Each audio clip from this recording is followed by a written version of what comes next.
24 आरो 25 देग्लायनि बाजेट जितु बिटिसिआव जानानै थांदों 18 आरो 19 आव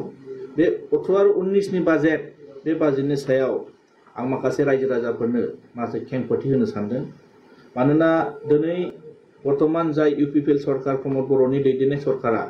जिबायदियै गोबां रोखोमनि डेभेलप जादों बा गोबां खामानि मावदों होननानै बिथांमोना जिबायदि खोथा बुंदों नाथाय बिथांमोना बे नंखाय मानोना बिथांमोना बिटिसिआव जेरैबायदि उन्नयन खालामनांगौमोन जेरैबायदियै जौगाहोनांगौमोन बेबायदि बिथांमोना मावनो हायाखै मानोना नैबे बाजेटआनो फोरमायगोन बे बाजेटआनो फोरमायगोन थांनाय बोसोरनि 2023 आरो 2024 मायथाइनि जितु बोसोरारि जितु रां बावजा जितु बाजेट बे बाजेटआव बिथांमोना मोनदोंमोन गासै 800 कोटी 800 crore बिथांमोना मोनदोंमोन नाथाय देग्लायनि जितु रां बावजा देग्लायनि बाजेटआव बिथांमोना माने 803 कोटी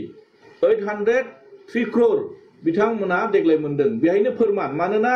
बिथांमोना बिराद मावदों होननानै रायजो राजानि गेजेराव जिबायदि बाथ्रा बुङो बे गासिबो नंखाय बिथांमोना मावनो हायाखै बिथांमोननि खामानि मावनायनि सायावनो जों मोनसे नोंथांमोननि सिगाङाव रोखायै फोरमायनो सानदों बिथांमोना थांनाय बोसोरनि जितु फैसा हरनाय एसओडि फान्डनि बे एसओडि फान्डआव बिथांमोना रोखायै बिथांमोना फोरमायदों गासै बेहाय आनस्पेन्ड बिथांमोना खरसा खालामनो हायाखै 800 कोटीनि गेजेराव बिथांमोना खरसा खालामनो हायाखै गासै 140 कोटी 87 लाख 140 crore 87 लाख बिथांमोना थांनाय बोसोरनि फैसाखौ खरसा खालामनो हायाखै बे फैसा अलरेडि दिनैसिमबो बिथांमोननि आखायाव गैला अलरेडि बे फैसा रिटार्न थांफिनसिगोन मानोना दिनै बिथांमोना बुंनो नागिरदों बिराद खामानि मावदों दिनै फैसाया मानो दिनै खरसा खालामनो हायाखै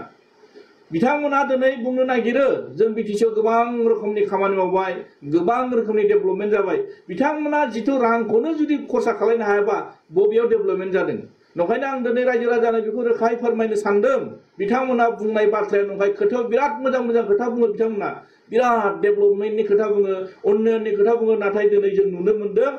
एसओडि फान्डनिफ्राय जितु फैनाय फैसा बे फैनाय फैसाखौनो बिथांमोना खरसा खालामजोबनो हायाखै बेथ' फोरमान ना बिथांमोना जोंखौ थगायना दोननो नागिरदों दिनै जों सोंदों बिथांमोननि गेजेराव आरो जों सोंबावदों बुंदों बिथांमोनखौ नोंथांमोना जे बिराद गिदिर खोथानि बुङो बाथ्रा बुंबाय थादों दिनै जोङो नुनो मोनदों जे बर्तमान बिटिसिआव जि अबस्था जि थासारियाव दिनै नुनो मोनदों जोंनि जायफोर माने जोंनि एनडिएफबि सेंग्राफोरनि अबस्थाखौ जों सोंनाय आं सोंनायनि गेजेराव बिथांमोना थांनाय एप्रिल 2023 नि बाजेटआव बिथांमोना जोंनो मोनसे कुइसननि एन्सार होदों जों मोनसे रिप्लाइ होदोंमोन 204 204 अलरेडि केसआ ड्रप आउट जाबाय होननानै बुंदोंमोन दिनै आं बेखौ आरो फिन आं सोंफिनबावदों 204 जुदि एनडिएफबिनि केसआ ड्रप आउट जाबायब्ला बै लिस्टखौ आंनो नांगौ होननानै बुंदोंमोन दिनै बिथांमोना दिनैसिमबो बे लिस्टआ बिथांमोननि आखायाव गैया लिस्टखौनो होनो हाया थारमाने बेखौ बिथांमोना थगायदों माने 1,10,000 अलरेडि बिनि सायाव केसनि सायाव बिथांमोना सावरायबाय थादों होननानै थांनाय 2024 एप्रिल मासाव बिथांमोना जोंनो एन्सार होदोंमोन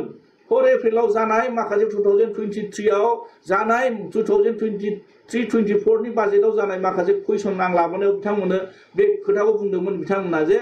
माने 1,10,000 अलरेडि आसाम सरकारजों सावरायबाय थादों केसखौ फोजोबनानै होनना बुंदोंमोन नाथाय बेफोरथ' गैया लिस्टआनो क्लियार नङा थारमाने बिथांमोना नुनो मोनदों माखासे एनडिएफबिनि सेंग्राफोरखौ दिनैसिमबो खैफोदाव खोलैनानै दिनै बिथांमोना सरकार सालायबाय थानायखौ जों नुदों